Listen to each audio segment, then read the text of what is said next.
नाज़रीन अज़ीम हस्ती हज़रत मखदूम मोहम्मद इस्माइल रहमतुल्लाह अलैह जी सालियानी उर्स जे हवाले सां खैरपुर में मुशाइरो सुगड़ कचहरी ऐं अदबी कॉन्फ्रेंस थी आहे। अचो त हुन हवाले सां हिते शिरकत करण सां ॻाल्हि ॿोल कयूं छा ऐं मखदूम साईं ते मुख़्तलिफ़ असां वेकूं कॉन्फ्रेंसूं कराईंदा पिया त जीअं मखदूम साईं जी जेकी हिकिड़ी वॾी हिकिड़ी कंप्रीहेंसिव शख़्सियत आहे उनखे असां अवामुनास ताईं नौजवान नस्ल ताईं उनखे असां पहुचाए सघूं जीअं उहे नौजवान नस्ल अवाम मखदूम साहिब जे फैज़ मां फैज़याब थी सघे। इहो असां वटि तमामु वॾो हिकिड़ो सिलसिलो आहे सूफ़ी बुज़ुर्गनि जो।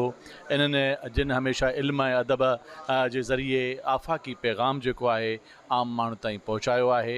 मां सम्झां थो त साईं जो जेको कलाम आहे पैगाम आहे उन ते PhD थियणु खपे, उन्हनि ते MPhil थियणु खपे। मखदूम मोहम्मद इस्माइल जो जेको इल्मी ऐं अदबी जेको ख़ज़ानो आहे उनखे महफ़ूज़ करण जी ज़रूरत आहे। उन्हनि जा जेके मख़तूतात आहिनि, उन्हनि जा जेके ख़ुतबा आहिनि, उन्हनि जा जेके नसर में कलमी मुसवदा मिलनि था या शाइरी मिले थी सिंधी उर्दू सराइकी फ़ारसीअ में, उनखे महफ़ूज़ पाण कयूं।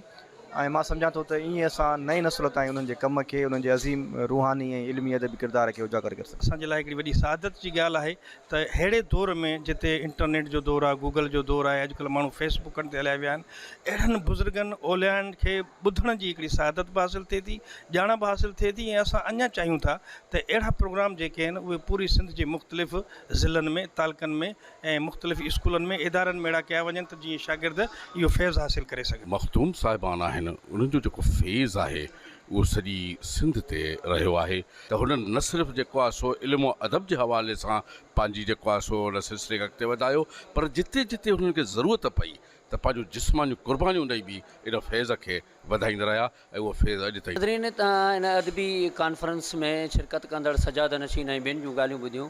संदन चवणु आहे त हज़रत मखदूम मोहम्मद इस्माइल रहमतुल्लाह अलैह जी जेके मज़हबी ऐं समाजी ख़िदमतूं आहिनि उन्हनि खे उन्हनि ते कमु करणु घुरिजे त जीअं ईंदड़ नस्ल खे ख़बर पए त हज़रत मखदूम मोहम्मद इस्माइल रहमतुल्लाह अलैह जूं ख़िदमतूं कहिड़ियूं हुयूं। कैमरामैन आफ्ताब अल सां गॾु ख़ादम जुड़िजो KTN न्यूज़ खैरपुर मीरस।